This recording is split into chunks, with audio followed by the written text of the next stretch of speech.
बद्रीनाथ जी की जय, बद्री विशाल जी की जय। हे गाइस, आज मैं आपको बद्रीनाथ धाम दर्शन यात्रा की संपूर्ण जानकारी देने जा रहा हूँ।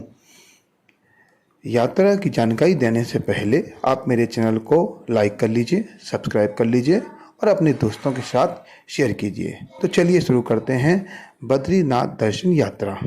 बद्रीनाथ दर्शन यात्रा के लिए आप बस के माध्यम से या ट्रेन के माध्यम से हरिद्वार या ऋषिकेश पहुंच सकते हैं। अगर आप हवाई जहाज़ के माध्यम से आ रहे हैं तो नियरेस्ट हवाई अड्डा देहरादून हवाई अड्डा है, जहां से फिर आप हरिद्वार या ऋषिकेश पहुंच सकते हैं। हरिद्वार पहुंचने पर आप सबसे पहले अपने ठहरने की व्यवस्था देख लीजिए। उसके पश्चात आप एक दिन पहले ही बस का रिजर्वेशन करा दीजिए, क्योंकि इस समय यात्रीगणों की भीड़ काफ़ी ज़्यादा है, तो आपको परेशानी ना आए, इसीलिए आप पहले से ही अपनी बस की बुकिंग करा लीजिए। अगर आप अपने पर्सनल वाहन से जाना चाहते हैं तो फिर तो चिंता की कोई बात नहीं है, लेकिन बस की बुकिंग कराने वाले श्रद्धालुओं को पहले से ही अपनी व्यवस्था देख लेना चाहिए। अगले दिन सुबह सुबह 4 बजे ही आपको बस संचालक बस अड्डे पर पहुंचने के लिए कहते हैं, क्योंकि 5 बजे तक बस हरिद्वार से निकल जाती है। आप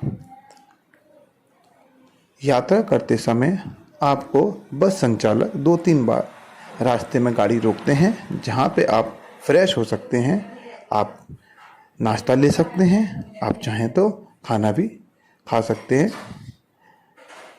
बस तकरीबन 326 किलोमीटर का सफ़र पूरा करके शाम 7 बजे बद्रीनाथ पहुंचती है। बद्रीनाथ पहुंचने पर आप सबसे पहले अपने ठहरने की व्यवस्था देख लीजिए। होटल या धर्मशाला, जो भी आपको उत्तम लगे वैसी आप व्यवस्था देख लीजिए।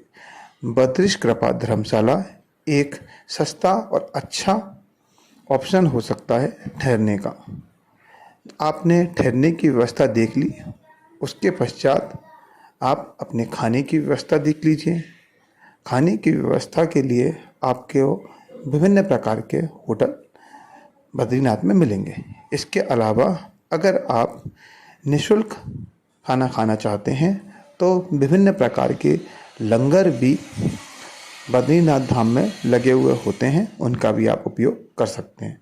खाना खाने के पश्चात आप रात में ही बद्रीनाथ मंदिर टेम्पल के दर्शन कर सकते हैं, क्योंकि रात में उसकी लाइट काफ़ी मनोहारक होती है और बाज़ार भी काफ़ी सजे हुए होते हैं, जिसमें आप कोई सा भी सामान जो खरीदना चाहें, आपको जो पसंद आए वो खरीद सकते हैं।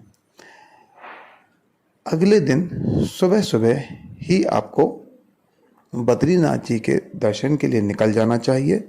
बद्रीनाथ दर्शन के लिए निकलते समय आप अपने कपड़े वगैरह साथ में ले जाएं, क्योंकि वहाँ पे तप्त कुंड स्थापित है, जहाँ पे कि ठंड में भी गर्म पानी आता है। आप आसानी से वहाँ नहा सकते हैं।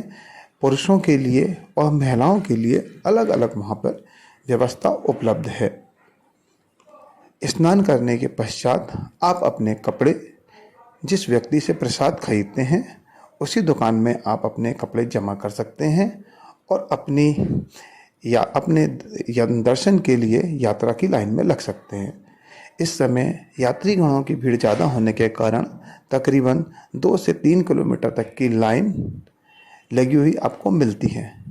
अगर आप सुबह 8 बजे यात्रा में लगते हैं तो लगभग 3 से 4 बजे के आसपास तक आपको दर्शन होना पॉसिबल है।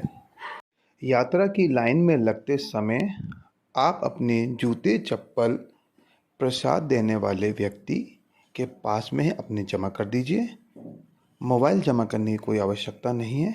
आप मोबाइल मंदिर के अंदर ले जा सकते हैं, लेकिन उसको चलाना वर्जित है। आप वहाँ पे किसी प्रकार की फ़ोटोग्राफ़ी या वीडियोग्राफी नहीं कर सकते, अन्यथा आपका मोबाइल जब्त हो सकता है। मंदिर में दर्शन करते समय ये दर्शनार्थियों को जल्दी जल्दी निकाला जाता है। अतः आप अगर अच्छे से दर्शन नहीं कर पाए हैं तो मंदिर के सामने से दोबारा दर्शन कर सकते हैं। वहाँ से आपको अच्छे से दर्शन हो जाएंगे। दर्शन करने के पश्चात आप सभी मंदिरों के दर्शन कर लीजिए। इस प्रकार बद्रीनाथ धाम दर्शन के दर्शन पूरे हो जाते हैं। इसके पश्चात हम आपको माना गांव का क्या महत्व है बद्रीनाथ दर्शन यात्रा के पश्चात, इसके लिए एक द्वितीय भाग बनाएंगे जिसमें आपको माना गांव की संपूर्ण जानकारी दी जाएगी और उसके महत्व के बारे में बताया जाएगा।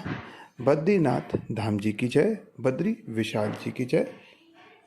आपसे पुनः निवेदन है कि अगर आपने मेरे चैनल को सब्सक्राइब नहीं किया है तो सब्सक्राइब कर लीजिए, लाइक कर लीजिए और उसे ज़्यादा से ज़्यादा शेयर कीजिए ताकि इसी प्रकार की वीडियो मैं आपको और प्रदान कर सकूं।